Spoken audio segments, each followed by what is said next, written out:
Fatalo fatu ila ufafonga Samoa nei fo e so fo malo le soifua.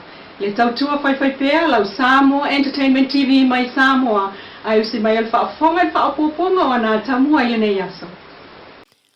Ele ifaya lava le tali ele tamaita itu stala ya Lise Marish met ile fa masnonga. Pe ioe ile molianga leo pe na tete ena. Ina wotoe o atu fo ia na nafi le itua leo il fa masnonga fa ai tu malo. Matalo sanga ole avatu le lato loia. Matalie le fiungal fam sinom to tolo to name ta upul masino fo uni. Na ta wele leo itu stala. Ile manuel fam sinonga na talo sanga ona ye conflict of interest o leo ilim ta upu. E pe ole aveayo la to mamoli maulim ta upu lea. Ole fa awa pe ona tolo matoso ole name ta upu il fam sinonga. Na talo sanga lo ya lise. Mo leo e to ilo la to moli anga fo is full valu. E ese mai le molianga au tueta silen amata mai.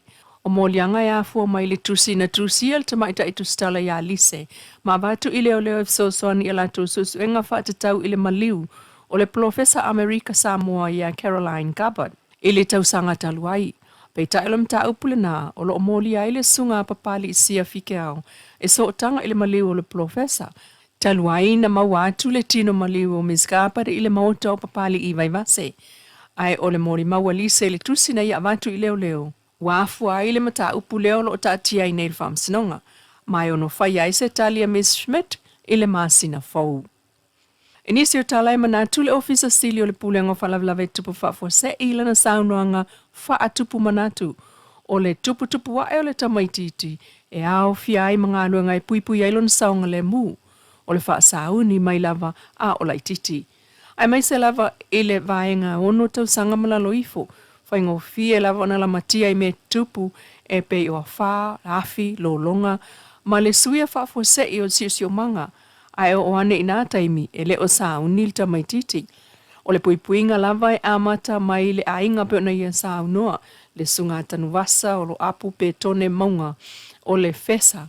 E amata mai fo iria o nga amata o le falsa.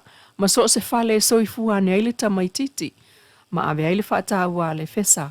Ile amata mai o na o ina o fa na ile saunga le mu. Ma fa solo toia la to por kalame mol saunga le mu ya o nga fata itai ma o nga tulanga lua.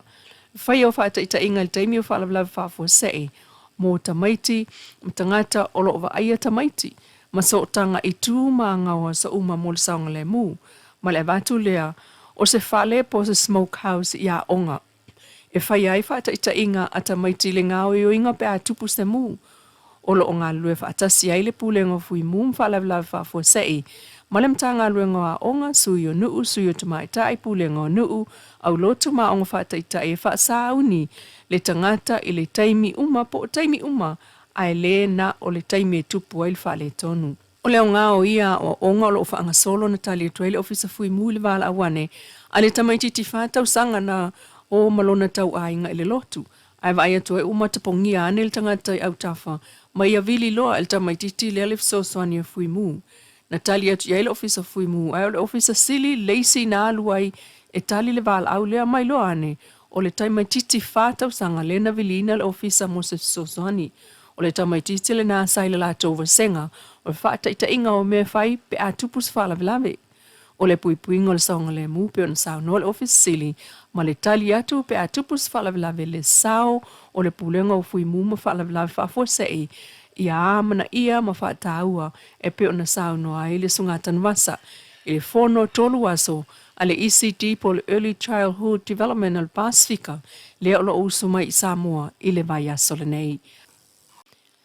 Ele ai ma se o loa taufua o whaatoanga o le maketi funga lei. Na wha ataua e le meli la pasese le Norwegian Sun, le ana tau nuu le tau langa wa awa pia ana nafi, aso sfultolu o me. E le whaatal noanga mal whaaton sila le ofisa wa atu ma oti Samoa le Samoa Global Services, le fionga mua au sato le o fiona taludi. Ma ia taua o leisi le tu sili o na taua, e le whaaton sina mai o meli la pasese te tele, ia ilo tato tunu. O lona taua tu ia e mawhai o na whai ala tau wha taua o loa felesi tu e tau ngō fie. Wha atu sa le malosi o le tupe Amelika le tala Samoa o iei nei. Peitai, E iei le utoa tingi pai late tolu se fulu sa tu e ava ese i Samoa. Ai wha no le wa amoa na uto tau mo whamata o le wha taunga sa tu e whai ai le maketi i Samoa. E pei ona maasan iai malanga isi wa amua mua. Ai le itupu le atulanga i le meli o ananafi ma misi ai fo ina atupe mo le au whai whaatoanga e pe ona sao noa le fionga mo au saa. E ui wa umo na whaawaila au whaapitoa tingi pai late ma whai atulanga mo puipuinga whaale wao malo. Ai sa le ma whai lava ona whaatanga il ofisa Tuesday Samoa ona tuu tingi pai late ilu tātua tunuu. Ai whaawa noa le waa mo na utau mea mata ma le maketi. O le meli o na nafi na sau mai fiti matuta mai i mata autu, ma le pāsese la ta luafe la uwa ai silia le valu selau. Sa manui ai le au whaita ava le pasi, taxi, ma fale oloa, fale tali malo, ma whai oloa tau lima e pio na maasani ai. Ai o ofisa va lele mo pāsese na malanga mai e pu ele va ai i nei. Ma isi na o ese ma le va ai i nei e fia tā whawhawa i Samoa.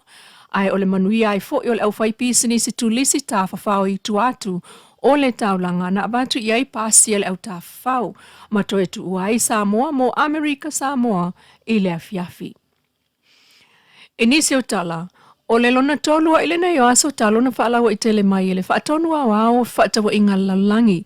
Le WTO po le World Trade Organization, Dr. Nikosi Okonio Ivala, lona manatu whaalia whaatau ilana wheloa inga maletasi o taitai. O le malo saina, the Chinese Vice Premier He Li Feng. Malango na ilona fia le taunu ungal whaatalonoanga i le vao le malo Amelika ma saina sa whaia i Sineva.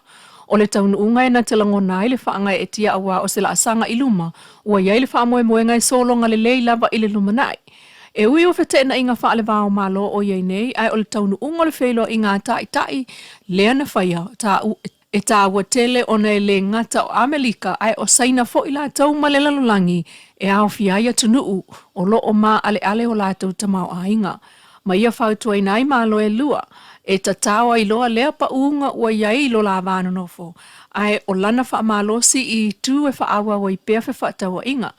I le talanoanga lava lea le whaatonua wao le laulangi mta uptau whaatawa inga.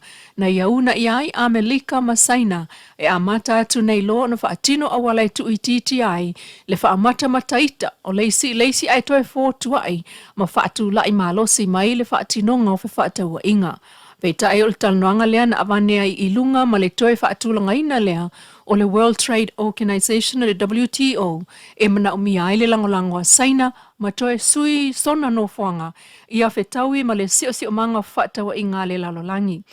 O sfutolua il nei o tausanga talo na vea Samoa ma tō tino le WTO wa atua i aile se lau 5 atunu o le lalolangi e au fiai ma le ono atu moto le Pasifika pe o Fiti, Solomona, Papua New Guinea, Tonga ma Vanuatu.